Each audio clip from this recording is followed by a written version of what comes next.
नमस्कार मित्रांनो. आज आपण बघणार आहोत अशी सीफूड थाळी की जी बघूनच भूक दुप्पट होईल. प्रॉन्स पिकलं, मांदेली फ्राय आणि बोंबील फ्राय. चला सुरू करूया. आज मला ना भरपूर फ्रेश मासे मिळाले. अनएक्सपेक्टेडली उन्हाळा असून सुद्धा इतके छान मासे मिळाले आहेत. ॲक्चुअली छोटे मासे ना टेस्टी भरपूर असतात, पण सगळ्यात ट्रिकी असतं ते साफ करणं आणि गर्दीच्या वेळी काय मावशी आपल्याला साफ करून देत नाहीत. सो आज हे काम करण्यात माझा पुष्कळ वेळ गेला. की एक-एक कोलंबीचं कवच काढणं, धागा काढणं, त्याच्यानंतर ते स्वच्छ धुणं. सो मी कोलंबीला मीठ आणि हळद लावून ठेवलंय, कारण पुढचे सगळे मासे साफ होईपर्यंत त्याला हिमूस वास नको येऊ देत म्हणून. सो इथे मावशीने मला बोंबीलचं फक्त डोकं उडवून दिलेलं. सो शेपटी आणि पोटवळीचं सगळं काढणं, त्याचे पंख काढणं, त्याच्यातही माझा वेळ गेला. ह्यालाही मी थोडं हळद आणि मीठ लावून ठेवलं. सो लास्टली मांदेली घेतली साफ करायला. खवळं, डोकं, शेपटी आणि पोटवळीचं काढून मी करताना मला एक मस्त काटा लागला चांगलाच. थँक गॉड रक्त नाही आलं त्याच्यामधून.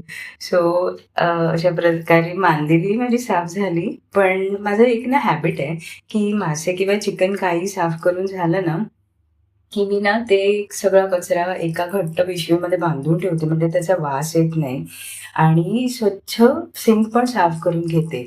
अदरवाईज पूर्ण किचनमध्ये ना नंतर जेवण झालं, की नंतर तो थोडा हिमूस वास राहतो. सो त्याच वेळेला जर ते काम झालं, तर ते मला तरी कम्फर्टेबल वाटतं. सो इथे मी एक ग्रीन पेस्ट करते, कोथिंबीर, आलं आणि लसूणची. आणि इथे आपण जे थोडं हळद मीठ लावून ठेवलेलं ते मी सगळं एक दोन पाण्याने धुवून घेतलं परत एकदा. सो आपण मॅरिनेशनला जेव्हा तिखट मसाला लावू तेव्हा ते डबल नको होऊ देत म्हणून. सो इथे आपण ती ग्रीन पेस्ट ॲड करून घेतोय छानपैकी. हळद, मालवणी मसाला, मीठ आणि कुकमाचं आगळ लावून मुरत ठेवलं ना, इतके टेस्टी होतात ना मासे की बस रे बस. फक्त ह्याच्यासाठी थोडा वेळ पाहिजे. मग खूप छान होतात. मासे मुरले ना मसाल्यामध्ये की त्याची चव वेगळीच होते. सो इथे तांदळाचं पीठ आणि रव्यामध्ये मी थोडंसं कोट करून घेतलंय आणि तव्यावर शॅलो फ्राय करायला घेतले. एक-एक केलंय. पहिली मांदेली चटण आणि नंतर बोंबील चटण. सो पहिली मांदेली सगळं घालून घेतलंय तव्यावर.